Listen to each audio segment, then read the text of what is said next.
Hey everyone, this is Charlie Shrem, and you're listening to Untold Stories. This is a show where we dive deep into the lives and personal histories of some of crypto's most influential leaders and find out how the crypto movement truly came to be. Let's dive in.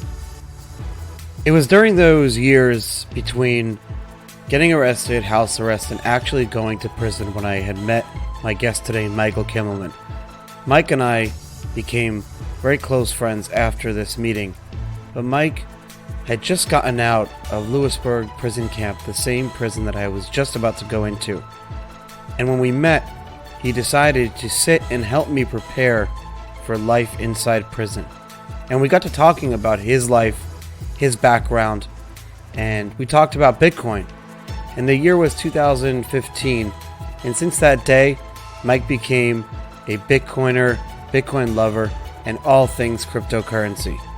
His story is insane, and I don't want to ruin it for you, but his story and what he's been through dwarfs mine. And Mike is a really good guest and a really good person to talk to, and we've been able to remain close and allow us to work together for the future. Enjoy the show. Talk to you guys after the ads. I'm so honored that Untold Stories is sponsored by eToro. eToro is the smartest crypto trading platform and one of the largest in the world, with over $1 trillion in trading volume per year. What I really love about eToro is that the CEO has been around the Bitcoin space since 2012, so they really put their money where their mouths are. US customers, myself included, we can trade the most popular crypto assets, in fact, almost all of the ones that you want to trade, with low but transparent fees. So you actually know what you're paying for everything. And that's really important. So if you're not ready to trade yet, you can practice building your portfolio with the eToro $100,000 virtual trading feature. So you can create this whole portfolio without trading with any real money to see how you'll do. And you can learn all the different ins and outs without using any real money yet. And then once you're comfortable, you can enter the market and start buying and selling crypto for real. Best of all, one of my favorite features is that you can connect with 11 million other eToro traders in the world, myself included. And we can talk trading, charts, and all things crypto. So listen, head on over to eToro.com, links are in the show notes, and build your crypto portfolio the smart way. I want to thank and give credit to the first ever sponsor of Untold Stories, Scott Offer. Scott is a Bitcoin mining consultant, and I really want you guys to check out one of his coolest apps that's free to use. It's a Bitcoin mining profitability calculator that you can check it out before you get involved in mining, or if you just want to learn more about whether mining is profitable and how it works. The website is cryptomining.tools. That's cryptomining.tools. You can enter your estimated uptime and get more realistic profit projections. It includes really cool features like the impact of the Bitcoin block reward halving, which is actually coming up extremely soon.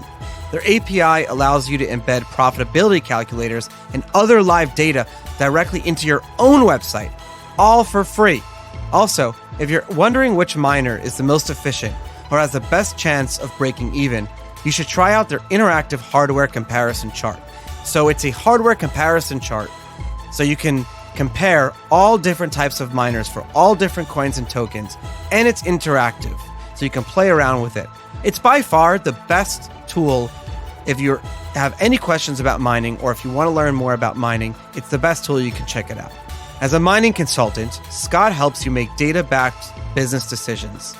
He will be involved in the process if you want to buy a miner, if you want to sell a miner, if you have miners that need to get into data centers. I mean, if you follow Scott on Twitter, even if you're not in the mining industry, you learn so much. I follow him. It's super cool. You can check it out on Twitter or Telegram at Offered Scott. That's OFFORDSCOTT. That's OFFORDSCOTT. Again, I want to give a special thanks to Scott. You were my first sponsor when the show was just launching. Thank you so much. Untold Stories wouldn't be here without the amazing production company Blockworks Group. A few months ago, I approached Blockworks Group and I said, hey guys, I want to do a show, Untold Stories. Can we make it happen? And these guys are the only event and podcast production company that I trust. Really, the show is powered by them, and it wouldn't be here today without the amazing work of the Blockworks Group team. So for access to all the premier digital asset conferences and to check out their other podcasts in their network that they produce, check them out at blockworksgroup.io. That's blockworksgroup.io. I promise you will not be disappointed. Over the course of this show, we talk about a lot of things, and prison is one of them. I don't use it as a crutch, and I like talking about it because it helps me therapeutically. And also, it provides some good stories. It's very interesting and allows me to talk about the past, present, and future and reflect on where we're going. A lot of people come to ask me and they say, Charlie, how did you prepare for prison? What did you do to get ready? And that's a whole nother conversation. There's a lot of things I did to get ready, like close up all my loose ends, financially, settling up all the bills, making sure that you have no bills that you're going to have while you're in prison that'll default or whatever, moving things into my wife's name. There's all these different things that you have to prepare. I was very fortunate. My next guest, Mike Kimelman, who's a best-selling author of Confessions of a Wall Street Insider, a fantastic book that you can purchase on Amazon. Mike actually helped me prepare for prison because he had actually served time in the same prison that I was in, Lewisburg Federal Prison Camp, and had already been released before I went in. And we spent a lot of time together talking about what I needed to do to prepare. We talked about crypto, and I guess the crypto bug hit him because he's been working in the crypto space for the past, 3 years, Mike? Full-time, yeah. Full-time in crypto for the past 3 years. Mike, welcome to the show. Thanks, Charlie. Good to be here. So I know from my end how I got introduced to you, but how did you get introduced to me? Who told you to come meet me and sit down with me? And what were your first impressions on that? We had a mutual friend who made the original introduction. I don't know if we want to go into who he is, but at any rate, he's someone that you want to be friends with if you're going to prison. Yes. And I think this was a way for me, in some cases, to pay it forward. So in my situation, it was around the end of 2011 that I was supposed to report. And I spent probably 6 months before that talking to people who had been in my shoes before. Talking to them about whether to go to trial or not. I had been offered a very, let's call it a sweetheart deal by the government in my case, which basically they offered me a no jail, no fine plea deal if I pled guilty to one count of conspiracy to commit insider trading. That's what I was charged with. I ended up turning down that deal, but I talked to a lot of people beforehand about the criminal justice system, about the prison system. And during that time, this was one of the gentlemen I talked to. So once I got out, I sort of ended up doing the same thing for a lot of people that people had done for me. So I offered and I didn't charge. It was just sort of a way to pay it back or pay it forward to speak to anybody that was going through what I was going through and wanted advice. So and still today, I mean, you get calls, probably I get calls to meet up with people and that are about to go in. I've been on the phone with Billy McFarland from the Fire Festival. Called me up a few times and he's like, what do I need to do to prepare from prison? And I was like, well, don't do anything stupid. And as anyone who's seen the documentary knows, he did something stupid and got another scam. Yeah. Right. And got 8 years. And I remember I was in the grocery store when he had called and I was literally on the phone with him for an hour I was like, just keep your mouth shut. Don't talk to the press. Don't do anything stupid. Live in your parents' basement or whatever. But you got offered a really good deal. You ended up serving 2.5, 3 years? I was sentenced to 30 months. I ended up doing about 21 months on that sentence.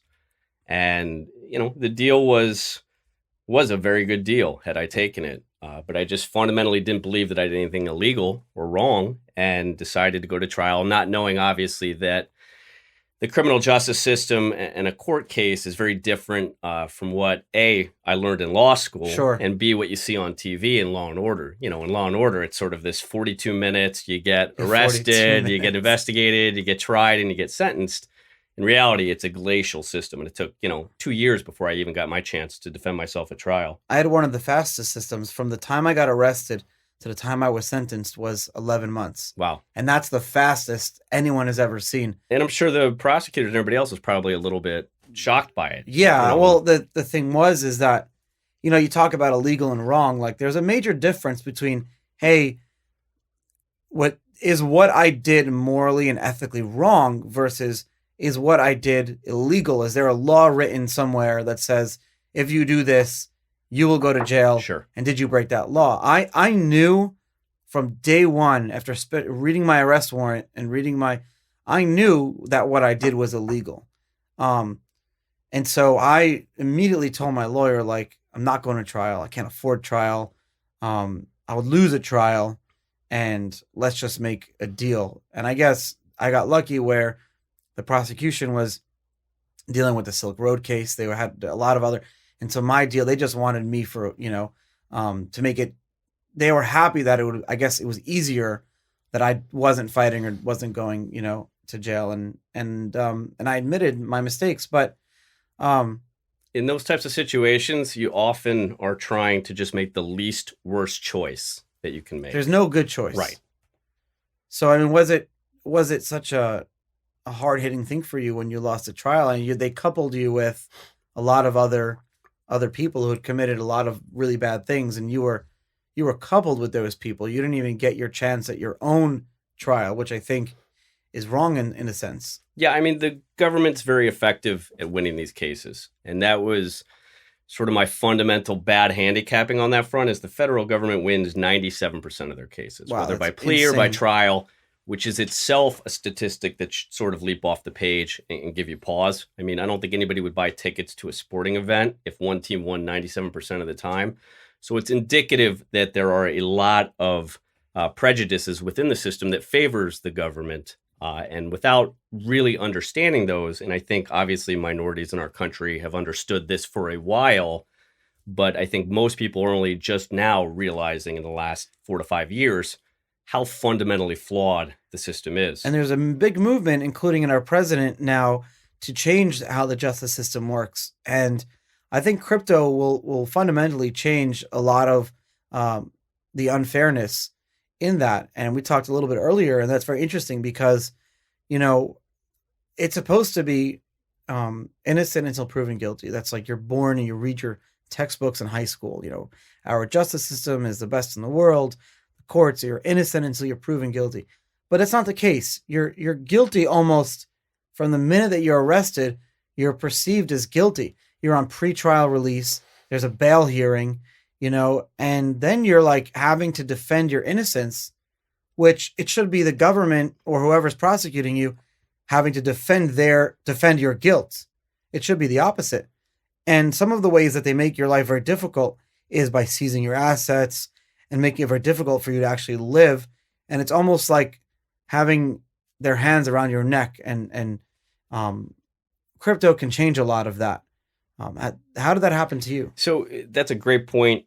In my case, presumed innocent is obviously one of these enshrined American ideals, but it really is a fiction. It's not, as it's portrayed and implemented in the system, it doesn't get realized that way. So, and you brought up a couple great points like bail. Most people can't afford bail. So to be able to defend yourself from a cell block when you don't have contact with your lawyers, it's impossible. If you have to defend yourself from being inside prison, it's physically impossible. And we've seen a lot of at least encouraging reforms start to take place with the bail system and whatnot. But there's, a dozen other ways that it's very difficult to get a trial or to get a fair shake. And one of those is charge stacking. So, if you're facing 40 or 50 years and it's easy through the math to contort the charges, to add on and stack charges, most people are going to have to take a plea. Nobody's going to flip a coin. It's not even a coin flip, as I mentioned. It's a 97% loss ratio. Who flips a coin on 20 to 25 years? And while I was away, I met a lot of guys who just didn't understand A, the sentencing and how it works, or B, the likelihood of their chances of winning at trial. So it's a very discriminatory system that has a lot of bad outcomes. So in my case, I'll give you just a quick overview. If you want more, read Please. The book. I wrote a book about it all. You can obviously check that out. I was charged with receiving a stock tip from a partner or somebody who became my partner in the future. I traded that stock tip. I was charged originally with making $16,000 on that tip. Was never told of the source of the tip, didn't have knowledge where it came from. and was running a $250 million hedge fund at the time. So this was a fraction of the assets, but it was the financial crisis. And you had, again, the big banks. Is it your responsibility to know where that tip came from? I don't believe it is. So if someone calls me up right now, and it's happened all the time, I have friends call me up. My friends let's just say, I don't trade any stocks at all, but hypothetically speaking, a friend of mine who works in the medical space calls me up and says, hey, calls me up and says, hey, this is an amazing medical tip. Trade the tip. And I trade the tip. Am I responsible to know where that tip came from, even though I know he's in the medical space and maybe he has access, other people don't? You might be. And the weird thing about insider trading is that it's never been congressionally defined. It's not statutorily defined. It's a hodgepodge of judge-made law. So there is a gray area that's not exactly clear, and there's a lot of different sort of, ways to analyze it. In fact, in my case, even the judge didn't do it correctly. He ended up giving the wrong jury instructions and using the wrong standard, and he ended up being overruled in every single case after mine for that. And unfortunately, it's too late for me. I had already served my time, but that just goes to show you if a judge and the prosecutors and all the lawyers involved in my case and future cases couldn't get the law right, it's sort of unfair in some ways to put that burden then on the defendants. I mean, the cornerstone of American law, of any common law, is you got to have notice. You have to know that what you're doing is either legal or illegal, and you have to have knowledge of it once you do it. It has to be intentional. There's something called mens rea. You have to have that intent. It can't be accidental. Now, there's a few things like statutory rape and all those other ones that statutorily remove intent, and that's fine, but this is not an area where intent is supposed to be removed. So in your example, if you know your friend works for, Pfizer and he's on this team that's experimenting, and this is a material, non-public bit of information, then yeah, you're responsible for it. If he's just a guy who manages money or heard from 3 other people, doesn't know where, it's a rumor or something like that, then maybe you're not responsible for it. Are you required to ask?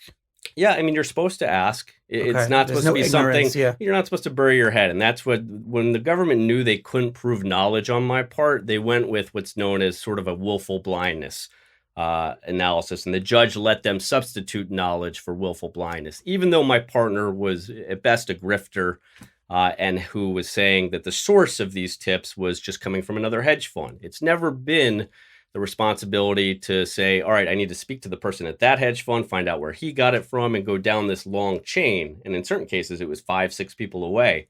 If there's a duty of confidentiality for certain people, but repeating the rumors that this guy passed on and the way he was passing them, the law had never been implemented to prosecute those things. But what was going on was it was 2009. The banks had obviously ended up paying, 200 to 400 billion, depending on what number you believe. Worst time. And virtually nobody went to prison for that. So we needed somebody who was, and I don't like to use the word scapegoat, but we needed a public, apportioning of blame outside of where the blame should have been in this type of crisis, which was on bad public policies, which was on the fraudulent behavior of some big banks and whatnot. So they arrested a bunch of hedge fund people because you could parade a guy, made a lot of money in a suit up front and say, this is the guy responsible for the crisis. Thank God we got him. And the public was angry at this time, and rightfully so, for that type of fraud. And I'm not excusing some of those people. Many of them deserve to go to prison. And committed crimes. But in my case and several others, cases that ended up getting overturned, this was a big net, and they grabbed a lot of people in a very unconstitutional way that weren't supposed to be grabbed. When people read your book, they probably come to you and say, your crime wasn't really a crime, or you didn't do anything wrong, or you shouldn't have gotten all that prison time. They probably come to you and tell you that, thinking that they're making you feel better. I call that minimization of the crime. Personally, I don't like that. I actually get angry about it. I get angry. I've had judges come to me who I've been having dinner with and come to me and says, I would have never sentenced that for you, or I would have never even allowed your case to go through. I've had judges tell me that. Right. How do you feel about that? I agree with you. And I have had a lot of prosecutors, as well as ex-FBI agents who I teach classes with now, come to me and sort of, to summarize what you just said that case was a joke, or it would never have been brought today or in 2003. This was clearly politically motivated, and so on and so forth. But the law is the law. So I may disagree with it, but you got to follow the law. So even when it comes to today, cannabis is an area that there's a lot of people who have been unfairly put in prison and whatnot. But there are still laws. But there are still laws, so you have to follow those. In this case, my partner was clearly guilty. A lot of these other hedge fund guys were clearly guilty. So you got to prosecute the laws. Now, you can argue that this wasn't a good allocation of resources. There's limited people, limited financial ability to prosecute these crimes. So we gave a free pass to the banks. We gave a free pass to a lot of other bad actors. And these cases were never really properly investigated because it's a lot easier to arrest a guy like me or like Rogers Ratnam than it is to go after JP Morgan or some of these other politically connected institutions, which again paid hundreds of billions of fines, but nobody went to prison. Whereas in my case, I made 30 grand was the amount I settled my case for and got 30 months in prison. So that's a very different standard that I was held to. And again, by the law, I could not have been convicted. But again, it's a different system and a different time. So you have to follow that time as it is. So the year is it's 2015. Yep. And we're sitting in my office and you're preparing me to go to prison. Were you the guy who told me to go work at Whole Foods when I got out? You know who I'm talking about. Yes. There's a mutual guy that we know.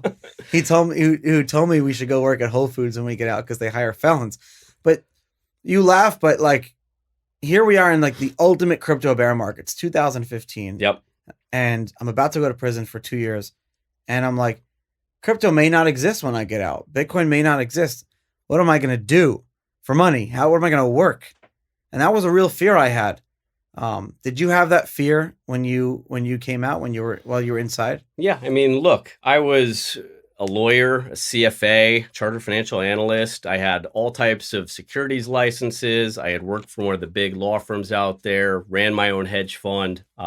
In a single moment in 2009, an FBI SWAT team basically raided my house with drug dogs and K9s, woke me up at 5 a.m, arrested me roughly in front of my 3 young kids who were crying and a crying wife. So there was someone who was arrested recently, and everyone made a big deal about how he was arrested. I think it was Roger Stone. You're probably yes, that's what I'm thinking about. Again, an older gentleman who had you said, "Come on in, we're going to arrest you," or "We have a warrant for your arrest," he would have showed up. Sure. There's been cases where if you send an FBI SWAT team with loaded weapons, there are accidents. I mean, if when I opened the door, it happened to me. It happened to you. Absolutely. Like there's people in Arizona, there was a case where somebody got killed because they either opened the door too quick or a gun discharged or whatnot. But in this case, it was designed solely to terrorize my family and myself because they came in, they burst in, and it was, hey, you need to cooperate and talk to us right now, or you're not going to see your kids for 10 years. And I didn't even know what I was being arrested for. Yeah. I'm like, can I at least find out what you're charging me with and why are these K9s running around my house and why am I on the floor and why are my kids screaming? And it's very much, again, it was designed to terrorize, to get me to cooperate forever. And then we spoke about presumed innocence. That's not a presumed innocence type of situation. Nobody ever asked me a single question to say, hey, we think you knew the source of this tip, or we think you were a knowing member of this conspiracy. Come in and answer some questions or we're going to arrest you. That's what, proper notice, knowledge, and sort of due process would entail in a case like this. I mean, it's not a nuclear suitcase in Grand Central where you have to grab the guy and or end the threat before something happens. This is securities fraud. There's no victim who's losing money even in this case. Theoretically, the victim's the market, but there's nothing going on here. And just to give you one more indication, why crypto to me meant something and why you opened my eyes a little bit in 2014, 2015 when we started meeting. In my case, again, I decided to go to trial and turn down a plea of no jail, no fine. Why? Because I didn't think I did anything illegal. Okay. And I was stubborn, didn't really understand the system entirely, but was very, very confident that I was willing You wanted to defend yourself. I was willing to face time to defend myself and to give you my side of the story of what happened and why I didn't do anything illegal. In retrospect, there may have been some things I did wrong in that I sort of tolerated somebody working for me who raised some red flags that I still kept working with because, the underlying story is greed. I thought he could make me money.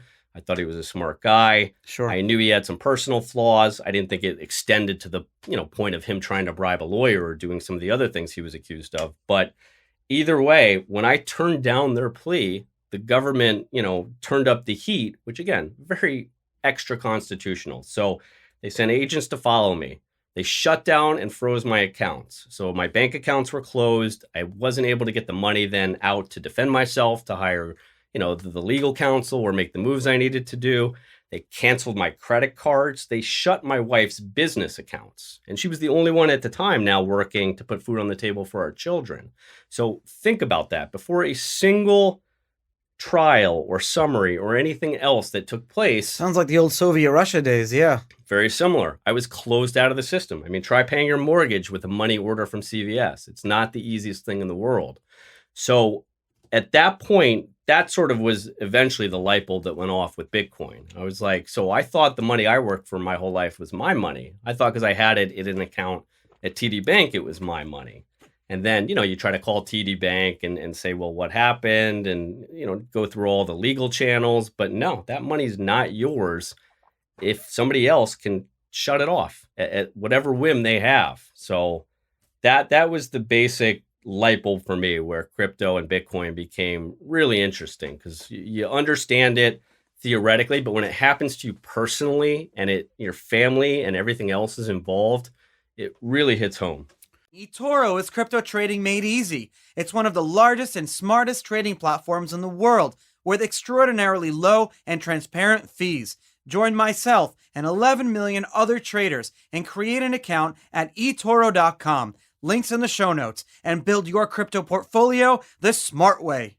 I'd like to thank my sponsor of Untold Stories, Scott Offord. Scott is a Bitcoin mining consultant and provides managed miner hosting services in Texas. If you need to get at least 25 megawatts of miners online in the next 3 months, Scott wants to talk with you right now. Contact him on Telegram or Twitter at OFFORDSCOTT. He's offering an all-in rate of 6.5 cents per kilowatt an hour. Wow, that's like super cheap. That's like electricity cost in the Arctic, where things are automatically cooled because it's so cold. So he's offering 6.5 cents per kilowatt an hour without any CapEx required. Or if you commit to $170,000 per megawatt up front, he can get you a rate of 5 cents per kilowatt. Am I reading that right? 5 cents per kilowatt? That's unbelievable. Scott can get your first 25 megawatt hashing within 16 weeks from the date of signing. All the infrastructure, power lines, substations, water lines, and buildings are fully owned by the hosting company. By the end of March 2020, they will already have 150 megawatts online in Texas. This is such a super cool ad to record, because my listeners are learning about mining now. Like this is really interesting. I didn't even know half this stuff before I met Scott and he started sponsoring the show. So make sure you check out Scott on Telegram and Twitter at OFFORDSCOTT. And Scott, thank you again for being my first ever Untold Story sponsor. And so when I was in prison, Bitcoin was going through a bear market.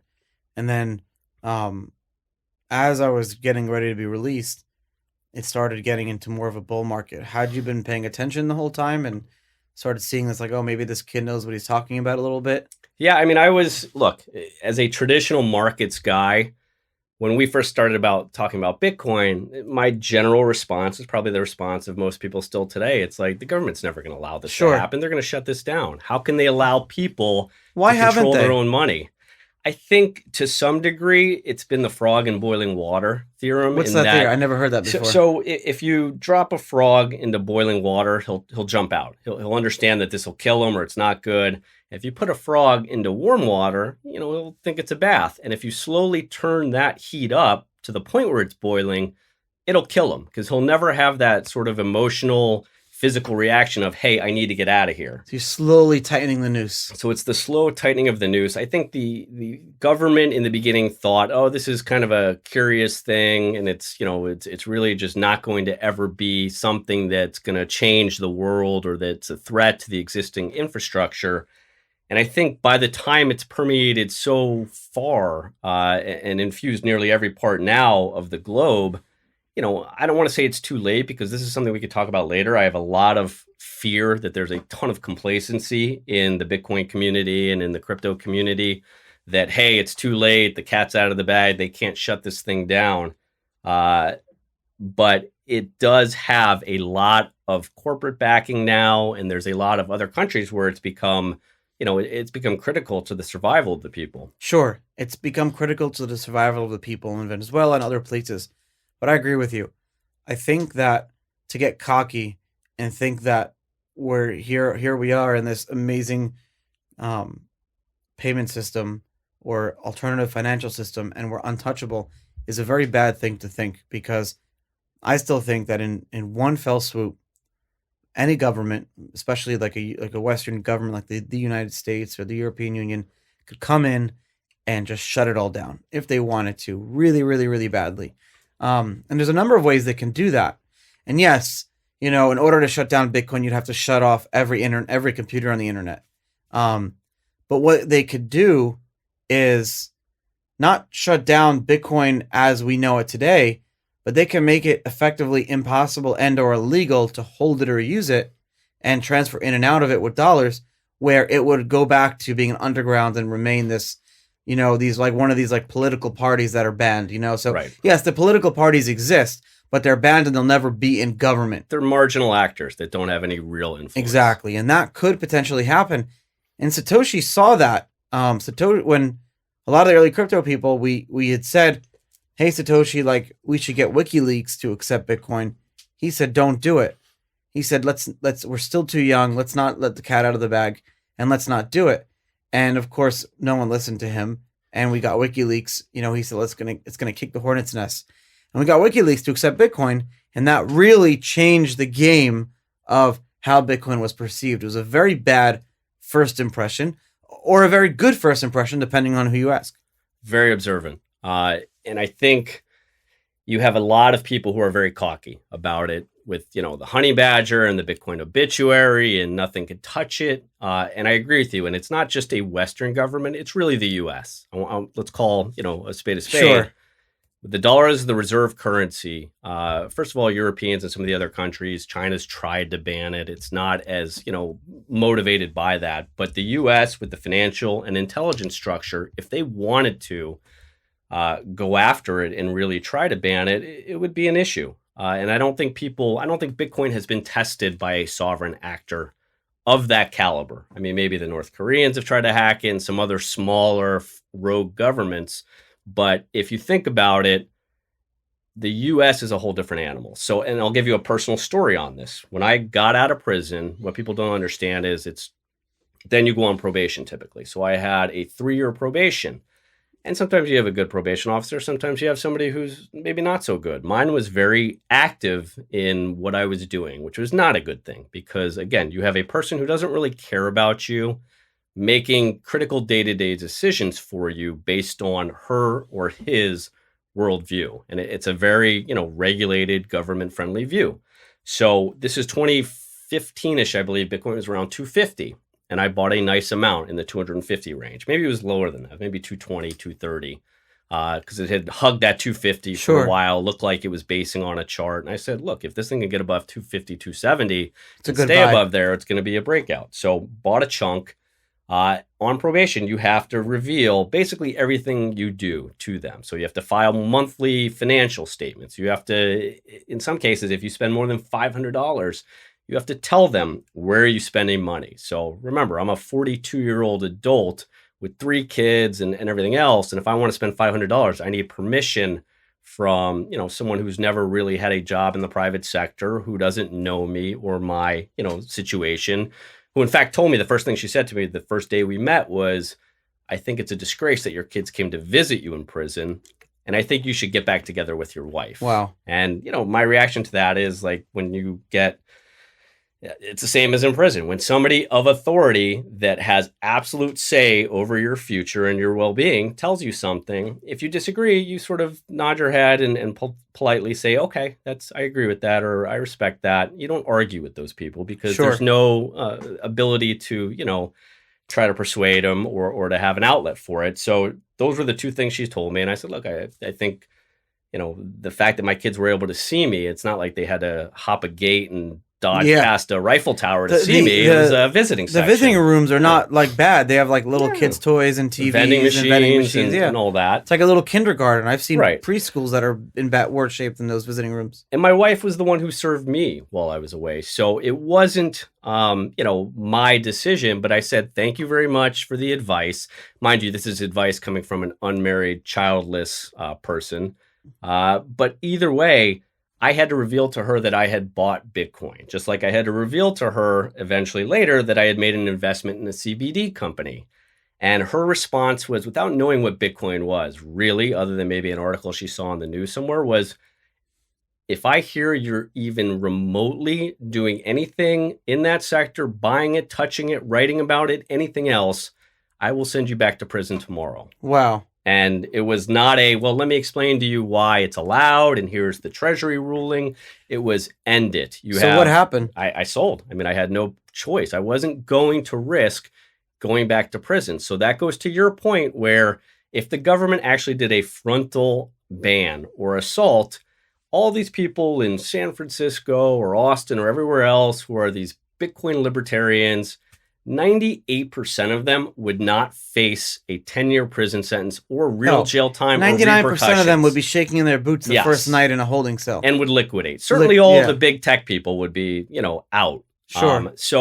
And I don't think the government is that dumb at this point. No, they know that. So I don't think they would, but I don't think they would do a frontal assault. What worries me now is much more of a, again, frog in boiling water type of assault, in that, whether it's Libra or FATF, the FinCEN regulations. FinCEN is now doing the travel rule where exchanges have to give your KYC AML information to another exchange. Tell me about how that would work. So that's a very recent development that came out. Now exchanges have to share information with each other, or what if they don't? Well, if they don't, they're in violation of certain FinCEN rules. And most of these exchanges aren't going to take that risk to be shut down. So exchanges in Europe or China, what do they have to do? If you're a member of FATF, let's say you're sending let's say you have a Coinbase account, you're already full KYC AML. If you want to then send to Binance or to Gemini or one of these other institutions, when Coinbase sends your coins there, they have to also send your information, so they know exactly who you are and whatnot. Now that may be, if it's just that, that's not something that's terrible, but it's rarely, hey, that's all that's going to happen. Yeah, it's always a precursor. So then if it becomes any type of wallet to wallet transfer, if you're a vendor of a wallet and you have to do KYC, AML, and travel rule, then that's, another step that would sort of. But don't you think that'll push people to be using more wallets where they control their own keys and using decentralized exchanges? Yes, but what happens when it becomes a peer-to-peer rule and you have to, more or less become not a money transmitter, but you have to do full KYC or something else. So they can come out and say, if you're sending more than $1,000 to someone receiving it, you have to have the KYC of that person. It would be outrageous, and it would be incredibly, but it could be possible. Not unconstitutional. It would be very aggressive, and it would tell you, hey, we want to control every single dollar, Bitcoin, any type of currency that moves anywhere. We need to see who's doing it and where. So that again, but that becomes again, a system where you can confiscate, a system that becomes more centralized. So it would make it so difficult. That's my point. It would make it so difficult and so complicated and so expensive to use transaction to hold. And the whole point of it would go away at that point. Right. That people won't use it anymore. Right. And again, Libra has some of those tendencies too. I was encouraged that at least, and this is sort of counterintuitive, that Congress and some of these other regulatory agencies sort of attacked it right away. Because if you think about it, Libra is the perfect vehicle for these people. If it becomes, which it would eventually become because it's anyway centralized. A Bitcoin competitor. And it's not going to, it's a competitor, but it's also a permissioned, centralized, that's basically a conduit to U.S. financial intelligence as well as other governments out there. The early Bitcoin people like myself were born out of this freedom movement, right? And this is before I even got arrested. This was take control of your own money because it'll, free you. And it wasn't criminally or privacy related in the U.S. We were like, yeah, the U.S. is cool. Sure. But if we have this more open financial system, we can transact, and globalization. Don't forget, this was the Obama era. Mm-hmm. So when Bitcoin was born, Bitcoin was born around the same time, literally a few months after Obama was inaugurated. So this was the globalized world. Let's work together with everyone over the next 8 years of Obama's presidency. That was the mantra, open world and diversity, and we're all love, and whatever you want to say about the Obama presidency, fine, whether you're a big fan of him or not. But there was that message. So the Bitcoin movement came out of that hatred of the big centralized banking world. It wasn't the hatred of the government. Right. And people get that mistaken. The early Bitcoin messages in the early Bitcoin world wasn't we hate the government. It was we hate the centralized big banks and corporations that are controlling and freezing our money and not allowing us to participate. So you had the first 8 years of the Obama presidency that was very open, and that was the early message. And you could be a loving Bitcoiner and still be, for lack of a better term, a statist, someone who believed in the government as a good thing. Mm-hmm. You could be both. It seems like nowadays that camp is being divided, and it seems like unless you're like a super government lover and you want to open up like Gemini, you want to open up everything to everyone, and you want to be like fully like, please, like supervise me, supervise me, government. If you're not in that camp, you're in the extreme right-wing libertarian anarchist, bad person camp. There's no middle ground anymore. And that's not just in Bitcoin, that's in global politics. Everywhere. It's a great sort of analogy for what's taking place across the spectrum. So you've got, Twitter's the perfect example. If you're not sort of agreeing with my point of view, you're a criminal, you're a lunatic, you're something out there. I mean, we have an entire nation now, and again, it's not an entire nation. It's just magnified by the 20% of people that are on Twitter or whatnot. It's not even that much. Right. But again, these are a lot of the people controlling the media, controlling sort of public perception and culture. So it's an outsized impact with an outsized megaphone, and it's become a nation of confirmation bias. People on Twitter or anywhere else, they no longer look to other people's viewpoints to try to understand where the weaknesses are in theirs. As a former money manager, That's all I did. I had my thesis. I still have my thesis with whether it's Bitcoin or anything else, but I'm always looking for different areas to bust that thesis, to break it down, to make it invalid. Everyone now, it feels like on Twitter, just finds their own thread of people that agree with them 100%. Chambers. It's an echo chamber, and people cheer it. Well, what happens is if you're like a random person and you have something like powerful using loaded words, a definition of a loaded word is a word basically to sway opinion by someone reading that word. So actually, a side point, a really good way to tell if the newspaper or the internet article or the magazine you're reading is biased one way or another is how many loaded words do they use. And that's a very good way to tell. Like, for example, I read The Economist. The Economist is known for using the least amount of loaded words. Yes, it makes it very boring and dry. Sure. But at least it's a pretty centrist magazine newspaper. But I think my point is that you could be a random person, and wherever you are in Iowa and say something. And if like the vice president of a political party happens to come across, likes your tweet, and then all of a sudden you get like 10,000 likes and retweets, the New York Times will use that use you as a quote in their article. So now it's not the media formulating their own opinions. They're taking the opinions of someone they saw on Twitter and then pushing that opinion on everyone else. Yeah. And then you have a president who literally, the whole point of like a press secretary was filter. This is a crazy thing. Up until the Trump presidency, and there have been good and bad of the Trump presidency. I'm very happy of the tax breaks he has given me and other people and whatever you say, for better or for worse. And I love it because I can't vote. Actually, I just got my voting rights back, and I'm mad about that because I liked being able to like withdraw myself from political conversations. But under the assumption that I can't vote, I don't have an opinion either way. But you're born with, and you're known, and you're raised, and you're read in textbooks, going back to the textbooks, that the press secretary is the mouthpiece for the government. the press secretary goes every single day during every presidency, every single day at like 4:00 would get up and talk to the press. Even if there was nothing to talk about, would get up there and talk to the press. And that would be the conversation that would have. Trump hasn't done one in like months. He's the first president. There has been no, and that to me tells me that our political conversations are happening over Twitter, over Instagram, over Facebook. And that could be a good thing.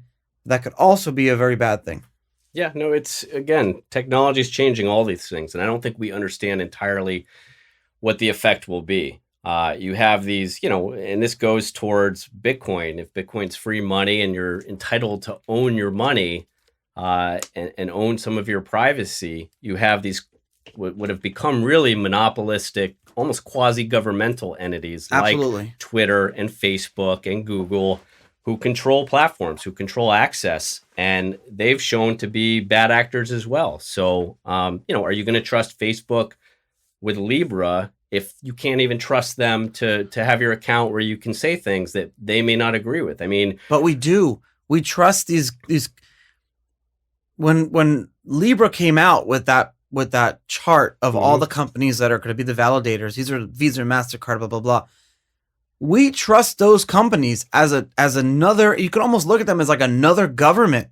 We trust those companies as a decision-making body, because that's what they are. That foundation is a decision-making body.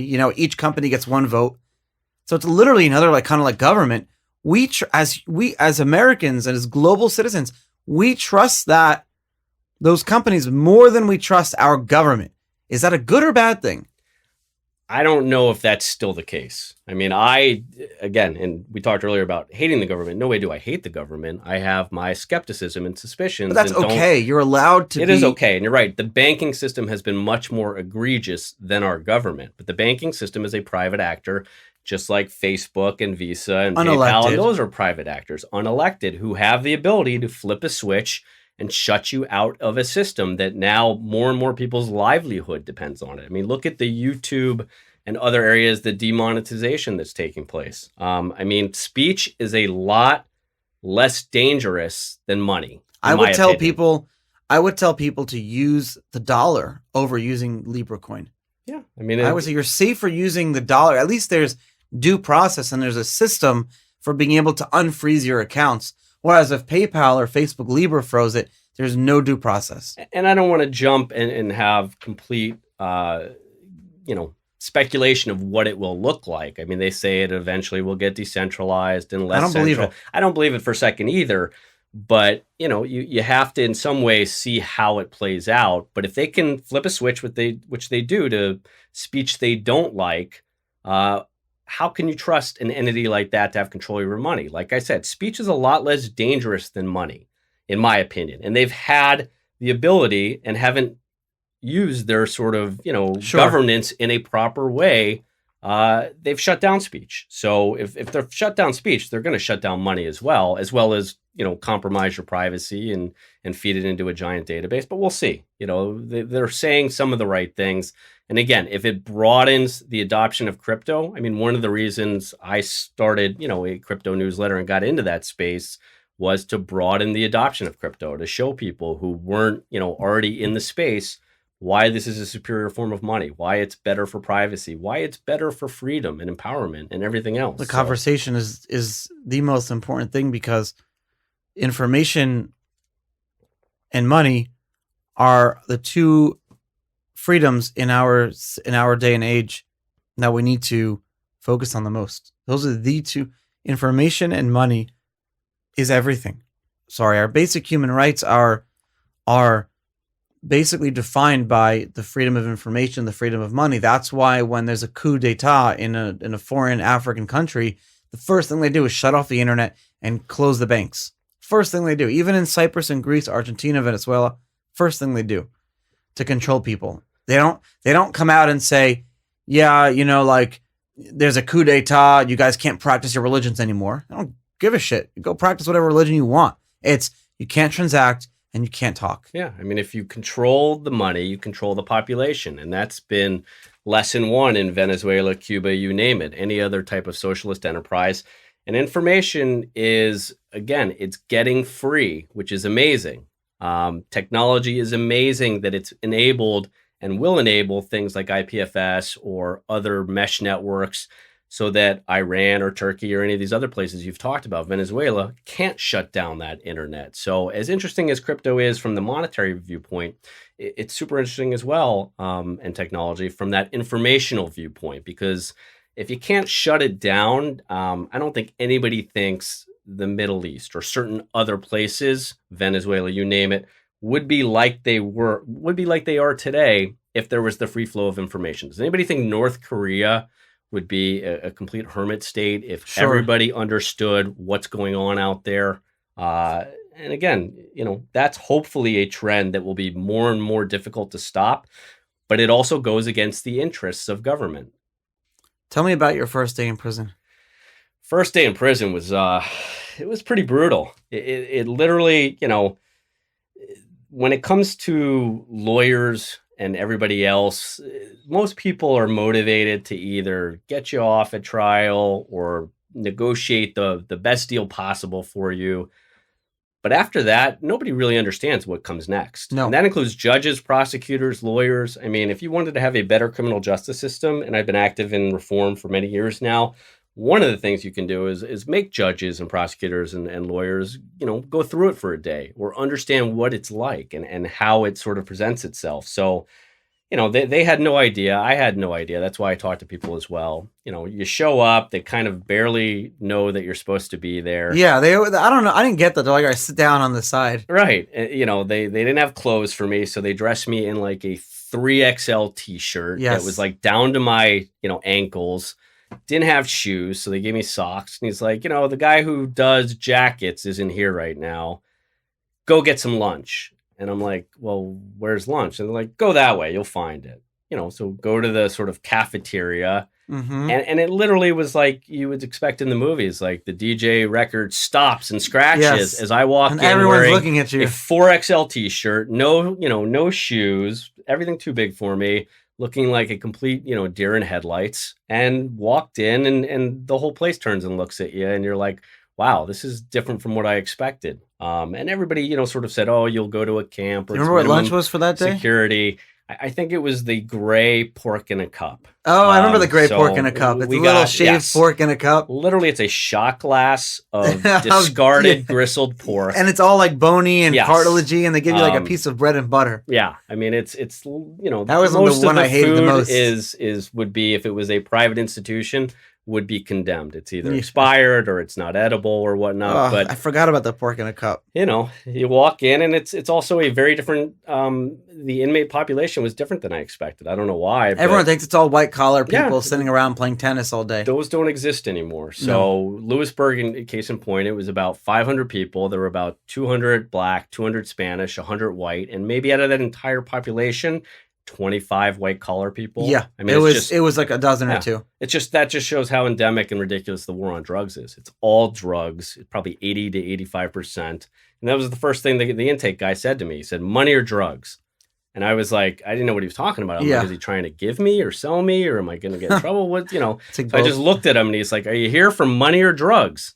And I was like, oh, I guess money, but that's it's a combination of both. Yeah. Could it be a combination of both? It could be. And then he gave me the, sort of the warning of, you're going to behave yourself here. And, what do you say to that? Like, no. Like, is there anybody dumb enough to say no? Yeah, some people would say no. Right? I'm like, of course. He's like, good, because... So you're in the R&D room. Yeah. And that's the room that you only see when you enter and when you leave, receiving and discharge. I remember that room. But they pointed to, so Lewisburg is a minimum security, but it's attached to a pen, a maximum security. That's one of the most violent and, really sad places on earth. Screams at night. Yes. You could, when you walk the track, you could actually hear inmates screaming in pain and other types of violence going on. And he said to me, look, if you don't behave, we're going to send you up there. And you know what's up there. And I was like, no. He's like, that's a gladiator school. We pull people out of there with holes in them every day. And that's what happened. You would see ambulances there all week long. I think there was a couple people who were murdered while I was there. So it's a really, just depraved, awful place that I don't think the American people or anybody else would allow the criminal justice system to exist in its current form if they understood what it was like. And that's why they don't allow cameras in federal prisons and whatnot. Everybody believes in punishment, and punishment is necessary. But if there's no rehabilitative aspect to it, and there was very little rehabilitative aspect that I saw anywhere. There was no rehabilitation. No. What was there? Well, Working in the garage and learning how to, fix a tire? Theoretically, inmates could teach classes. I taught GED, but I wanted to teach a class for job training and other types of interview skills and real estate and that type of thing. And the administration said no. They're like, we like them dumb. We like them coming right back to us. So there really is, nothing to get somebody the right mindset to get them back out on the street once they have to go out to re-enter society in a productive way. And that's why the recidivism rates are, 60, 70%, which is tragic. It's hundreds of billions of dollars, not just a house, but think of the lost wages, the future crime, the families broken up. It's really a bad system. And I think healthcare, criminal justice, there are all these other big sort of leviathans that technology really hasn't touched. And I'm optimistic that either data or technology or reform, as we sort of become more evolved, hopefully as a species, realizes, there's a difference between murder and not paying your taxes or whatnot. And it doesn't, somebody who's gone through the latter doesn't deserve the same type of scarlet letter as somebody who did the former. And once they get out, we want that person back on their feet. We don't want them to be a ward of the state. When you're in there, in the movies, they tell you, never ask what someone did to be in there. It's the complete opposite. The first thing you do is talk about, what did you do and what did the other person do when you become friends with someone. So you end up befriending, or I wouldn't call these people friends, some of them maybe, but you talk to these people and you ask them what they did, or they ask you what you did, and you're just jaw drops when you find out. It's like guys in jail for 8 years for having a pound of weed in his car. Yeah, I'll never forget watching the 2012 election, and what was more just surprising and heartbreaking than anything else, wasn't the presidential election with Romney and Obama. It was Colorado legalizing weed. And literally to the left of me... You were in prison watching that? Yes. Okay, to the left of me was a guy serving 5 years for conspiracy. And his conspiracy charge was literally, he had friends come in from out of state and say, hey, can you hook us up? We want to get some weed. And he said, I don't have any, but I'll hook you up with the guy I get it from.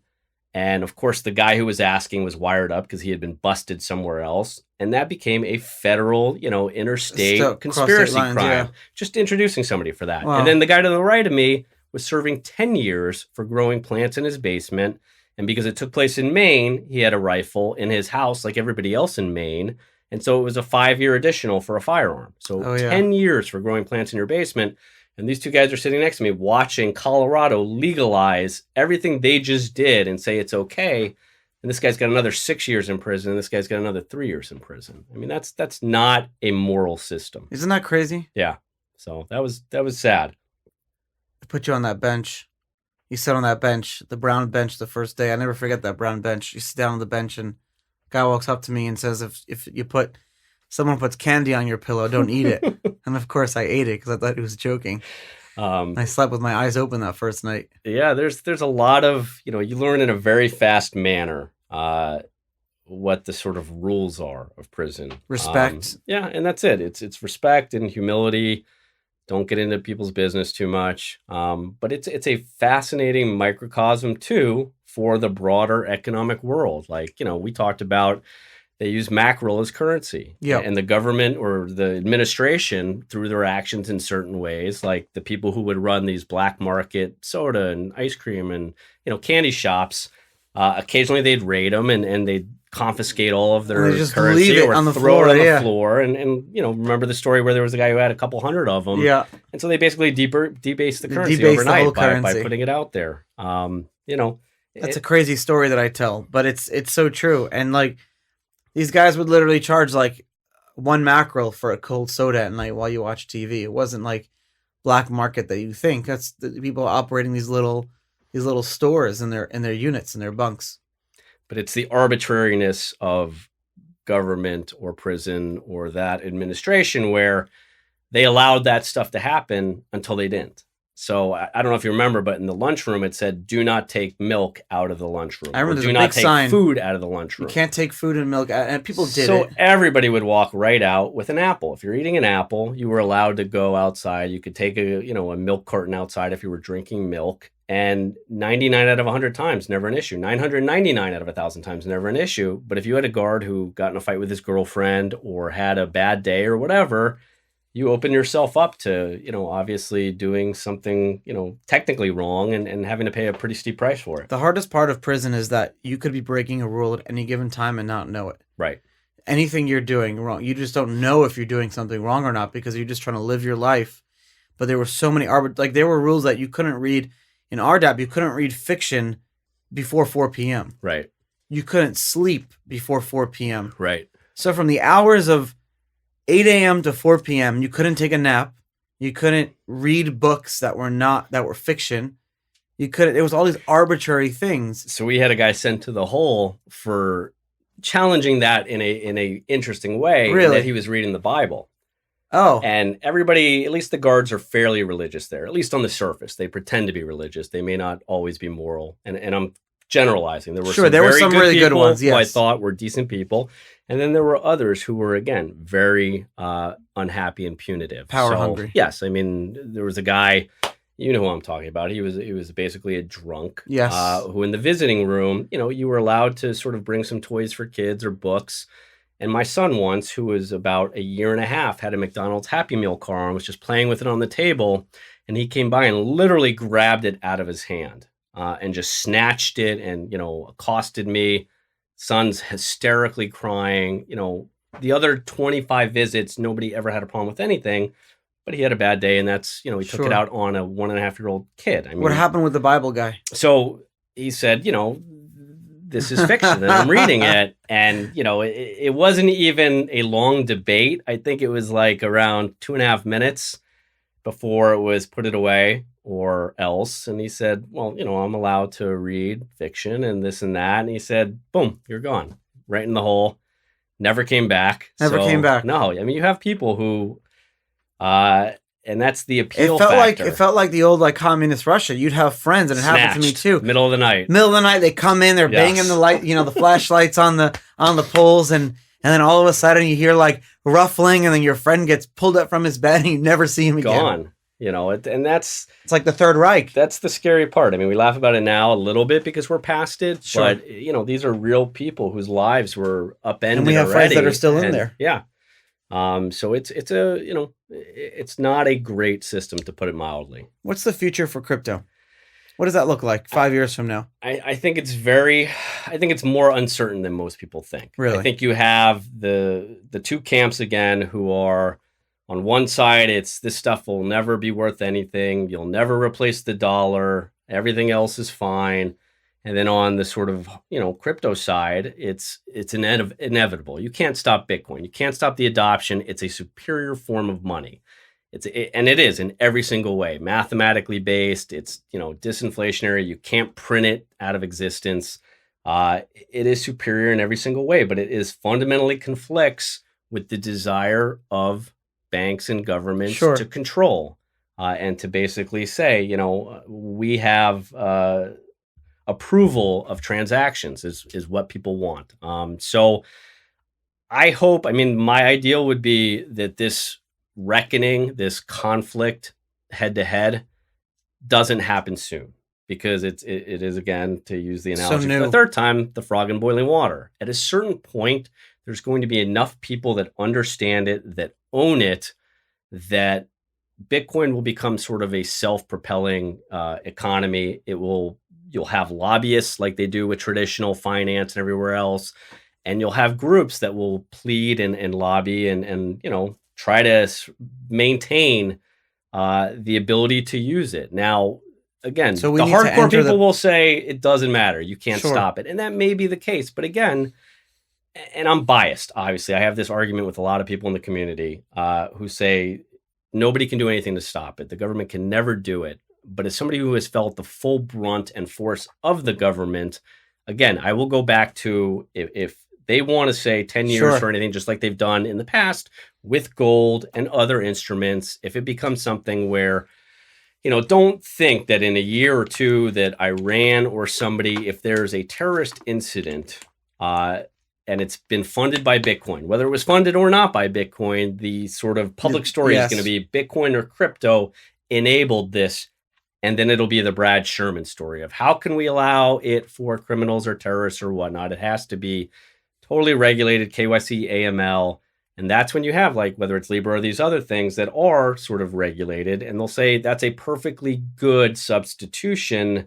Plus it's KYC. We know who's using it. You can't operate in the dark. So there is a fundamental conflict. That conflict eventually has to come out in the open. I hope it's in a couple of years by the time that Bitcoin is more entrenched in the regular economy, the technology and the user interface is better, so it's easier for people to use, and that you have people in office who understand it and understand the power it has for people. So, I would love to challenge Brad Sherman for that seat. If I didn't have my 3 kids in New York, Sure. I'd move to LA where I grew up in the San Fernando Valley and challenge him for that seat because he is that dinosaur You should who totally doesn't do it. understand what crypto is.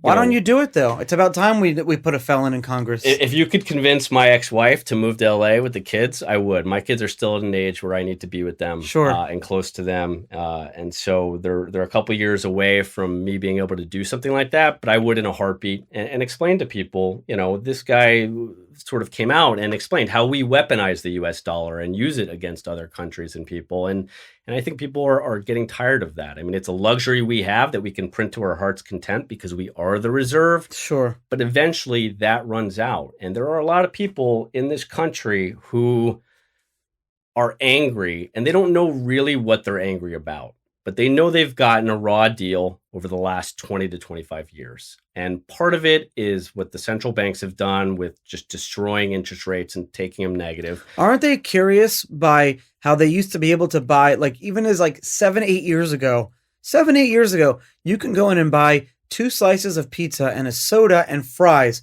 for $2. And now you can't even get 1 slice for $2. I paid $9 for a slice in Grand Central the other day. Wow. Now, I'm clearly, the mark in that situation, and it was a high-end slice, but it's still a $9 slice. So who are they blaming? The government's telling us to blame China and Russia. They're blaming anybody, but they're mad. And they know that, hey, I've worked my life. I used to be able to get a decent return on the money I've saved. My wages used to rise with inflation somewhat. Inflation has taken off, and we've done a great job at sort of hiding pretending that it hasn't. Yeah. But like you said, it's the dollar's probably consumer down price 40% in the last 20 years. Yeah, the consumer price index is inflation, and we don't even look. Yeah, inflation's at 2%, but dude, it's like that cup of coffee is just doubling in price every year. Yeah, for stuff you don't need, maybe it hasn't. So computers have come down, cell phones have come down, but food, energy, clothing, the stuff you need on a day-to-day basis has gone up, and wages haven't kept pace. You can't put your money anywhere to get a decent rate of return. So these people, to some degree, don't understand what's going on. I think they feel like they followed the rules, they've worked their whole life, and now they're having a diminishing ability to enjoy that life, and they're getting angrier and angrier as they see that, hey, I can no longer afford to buy my grandchildren gifts or my children gifts or put them in college or do the things that were built, sold to us as an American dream that if you do play by the rules, you'll be able to have. And I think that's problematic. I will end off on this. I was listening to talk radio the other day, and I listening to talk radio my whole life. I used to fall asleep to talk radio, whether it's sports or Fox News or NPR or whatever it's political spectrum I was feeling that day. And I was listening to a news broadcast on the BBC just last week. And for the past, 8 years, whenever Bitcoin would come in a story, Bitcoin would be the story, and they would have to explain in 2 sentences. Yeah, Bitcoin, which is a peer-to-peer digital currency that it's on the internet, or whatever they would say about it, they'd have to explain it. The other day, I heard a news story on the BBC, and they went through it and mentioned Bitcoin so quickly. I was like, wait, what? Basically, it was a story that had Bitcoin in the story, but they didn't feel the need to emphasize the Bitcoin portion or even explain what Bitcoin is. And that to me was a very interesting sign that we're definitely growing in that adoption phase, and that was really interesting. It presumed the knowledge, which is great. I love that. Yeah, the mind shares, it's going up. And if you think about it, it's 10 years old. And really almost all of the growth from mindshare and everything has taken place in the last few years. Yeah. So it's really changed in like 3-4 years. Yeah. But Mike, thanks so much for coming on the show. Confessions of a Wall Street Insider on Amazon, Barnes & Noble, wherever books are sold. People can read it. It's a fantastic book. And if you contact Mike on Twitter, he may sign it for you. What's your Twitter? How can people follow you? Mike Kimelman. Perfect. With 1 M, right? 1 M. Excellent. Thank you so much for coming on the show. Thanks, Charlie. Great to be here. New episodes go live every Tuesday at 7 a.m. EST. Links to our Apple and Spotify channels are in the show notes. You can also follow me on Twitter, Charlie Shrem, to continue the conversation. See you next week.